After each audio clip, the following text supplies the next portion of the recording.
Yeah, I'm curious. As Zach mentioned on the intro, you left your cushy job to go ahead and venture off into the unknown. Did you do anything beforehand? 'Cause you and I have similar stories in the sense of I also left a job that I had and yeah, started my business. What did you do in preparation, or did you just go in one day and say, "I'm done. I've had enough," and then No, you start iShine? It was the no, shipyard, right? yeah, I was at the shipyard for 8 years. For the 2 years of having my business, I did have my mobile unit. I was in Suffolk. I was running that for 2 years, just kind of get my feet wet, to see what the market was like, see if I really can have a business that can go to the next level, if you will. But a lot of this whole things kind of started from I'm gonna say from personal experiences, from personal experiences. One being I was trying to go into entrepreneurship to have more time with my mom, who just passed in December. And I just wanted to have more time with her. That was kind of one of my biggest motivations to be in entrepreneurship versus being, working for someone. And then I was coaching basketball, and I had tore my rotator cuff probably in the summer of 2015. Yeah, it was the summer of 2015. By this time, iShine was already had the mobile unit was already started and born, which was in 14. And from there, I had told, like I said, I tore my rotator cuff, and I was out of work for 2 months. And being out of work for 2 months, I kind of had to sit down and put some things in perspective. What I really wanted to do in my life, where I want to see myself for the future. And I didn't want to be at the shipyard anymore. It was just, it was just a job. I mean, the money was great, the benefits were great, but it was just a job, and I was unhappy because initially, I am an ODU grad.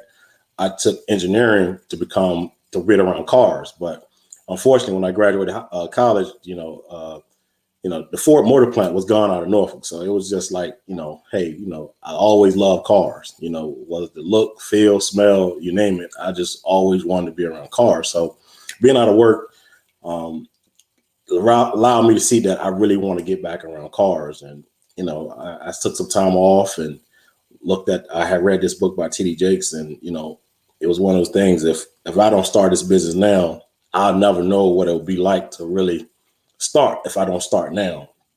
And during the course of all this going on, I'm thinking about leaving the shipyard. I had a cousin that passed away in March of 2016. And, it was one of those things like, man, like she was only 33. I said, well, I'm 33. And if I don't start now, I'll go, something happened to me and I go to the grave not knowing what I could have done if I didn't start now. So I told my wife what I wanted to do, and I had to get her blessing first and support.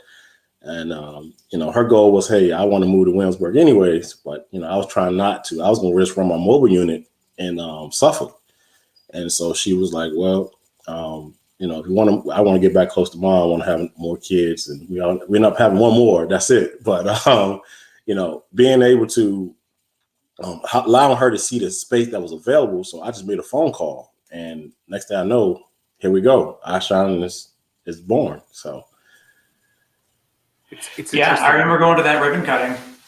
Yep. So what is that on Moore something road? What is it?